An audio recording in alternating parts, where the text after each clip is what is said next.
Protect your DNA. BioPQQ can promote formation of new mitochondria. Infowarsstore.com. Everyone is talking about the international global crisis that is presented by Brexit, and we're going to talk about that in a moment. But first, I want to talk about a crisis that not too many people are talking about, and that is the constitutional crisis represented by today's Supreme Court decision on Texas's abortion law. Now, we had a op-ed on Slate via the Drudge Report, and this particular law professor is talking about what many people term a living constitution. Let me lay this out for you, and then we'll review what the Supreme Court decision does and why a living constitution is so dangerous. He says, I see absolutely no value to a judge spending decades, years, months, weeks, days, hours, minutes, or even seconds, no seconds, studying the Constitution, the history of its enactment, its amendments, its implementation across the centuries. He says it means that the original Constitution, the Bill of Rights, and the post-Civil War amendments do not speak to us today. Why? Because no matter how smart these guys were, these dead white men living in the 18th century, they don't know about our culture, our technology, things in the 21st century. The problem is human nature doesn't change. Human nature has stayed the same throughout all of history. The Constitution was written to control human nature, not to control technologies. It is bigger than the technologies that we have. It's about principles. It's about the rule of law. Because what he goes on to say is the Supreme Court should treat the Constitution like it's authorizing the court to create a common law of constitutional law based on current concerns, not on what those 18th century guys are worrying about. Understand this. What they are doing is creating a body of law that is independent, not accountable to the written law. You see, we have a written law because we didn't want to let political appointees or a king or anyone else dictate to us what our laws would be without any kind of representation. We fought a war because we didn't want taxation without representation, yet we have not only taxation, but legislation without representation. This is what's so dangerous about this. It is a in-your-face dictatorship by the judges, by our executive branch, by Obama. That is what's happening now. We no longer have a rule of law. Now, these judges swear to uphold the Constitution, don't they? But they shouldn't spend any time, not even a second, not hours, minutes, or even seconds, studying what they swear to uphold, because they are under the Constitution. They are merely temporary stewards of the Constitution. These are principles. We have a process for amending it. We have a process for writing laws, but they don't care about our elected legislature. We have people who want to rule by executive order, by fiat, and that's what these judges are doing today. You see, we also have a secret court, a FISA court, and they are also creating a body of law that they say has the same effect as the Constitution, and yet we're not even allowed to see what that secretive body of law is. That's what should concern us. We have a dictatorship, we have a secret dictatorship, except now they're publicly saying, we want a living Constitution, one that actually has absolutely nothing to do with that written piece of paper that we all swear allegiance to. Now, this is what happened, and I pointed this out earlier today on the 4th hour of the radio show. We had 5 justices. We had a justice that was appointed by Ronald Reagan joining with the Clinton justices, joining with the Obama justices to support abortion, not to act as impartial referees of a law that is created by someone else, because we had a division of powers. These are principles, eternal principles based upon human nature and the understanding that power corrupts. Absolute power corrupts absolutely, and power wants to concentrate itself in Washington. That's why we have the Constitution that divides power. But look at what they did. This is a situation where these justices came in, and as Justice Alito pointed out in his dissent, and as the Wall Street Journal pointed out, he was visibly disturbed, visibly angry, rocking back and forth in his seat as he listened to this other decision. What they said in the decision was they basically laid out the number of clinics had been cut in half by these rules.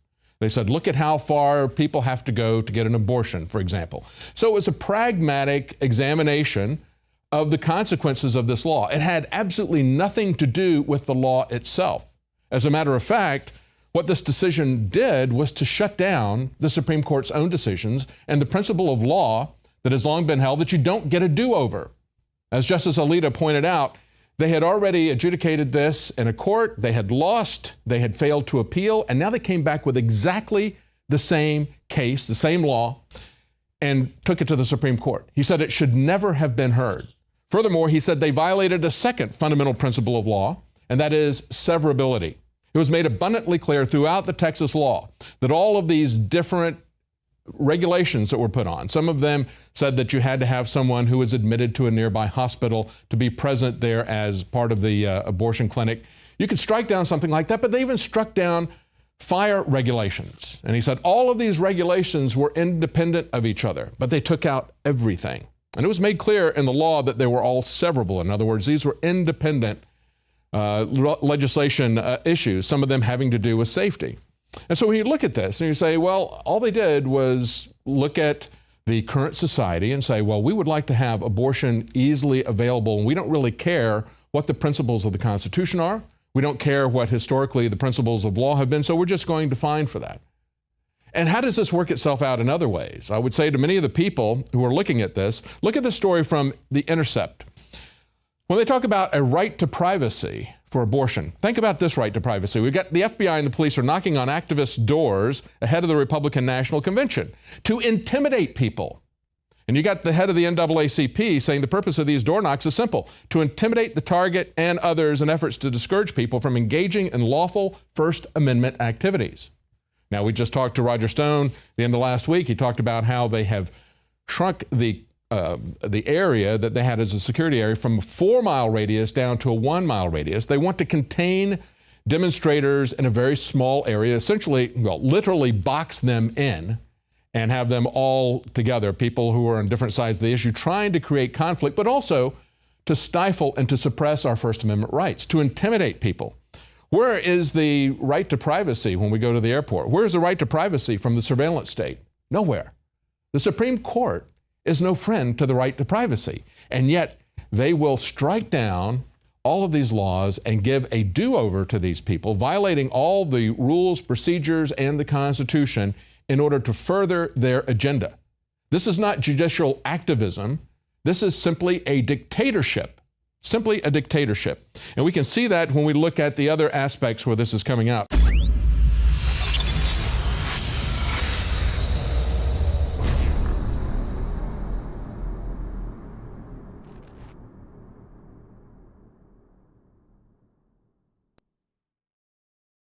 A lot of people ask me, what is the most important area of Infowars that runs the whole operation that is having such a big effect against the globalists? And I've said it over and over again, it is you, the listeners and the viewers, that send us the intel, the news tips, that support the broadcast, that spread the word. You are 90% of the operation or more. You don't stand beside us, you stand at the heart of Infowars. When I talk about the people at Infowars, from customer service, the shipping department, being just as important as our anchors, our researchers, our investigative journalists, and myself, it's absolutely true. Without this team that we've built over the last 20 plus years, we wouldn't be able to do any of what we've been doing. And that's what's so exciting, because we finally built up to a point where we now have the launch pad. Introducing AutoShip for InfoWarsLife.com, a new way to save time and money when you stock up on InfoWarsStore.com products. Again, ladies and gentlemen, when products are sold out, you're unable to get them, sometimes for months, but we hold back the products for people that have already signed up for AutoShip.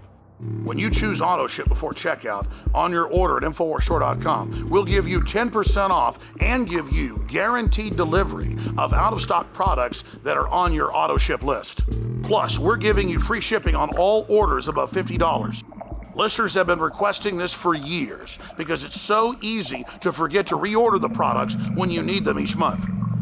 Now it's finally here. AutoShip at InfoWarsStore.com and InfoWarsLife.com. It's easy. Go to InfoWarsStore.com, select your favorite product, click on the AutoShip, and choose how often you want us to send you another order. As you know, I coined the term 360 win, and with the new AutoShip feature at InfoWarsLife.com, it's a sure win. You add to that free shipping on orders of $50, it is a can't lose. Visit InfoWarsStore.com and save 10% off on your next InfoWars Life order by selecting AutoShip at checkout, and get free shipping on all orders above $50. That's InfoWarsStore.com, or call toll-free 888-253-3139.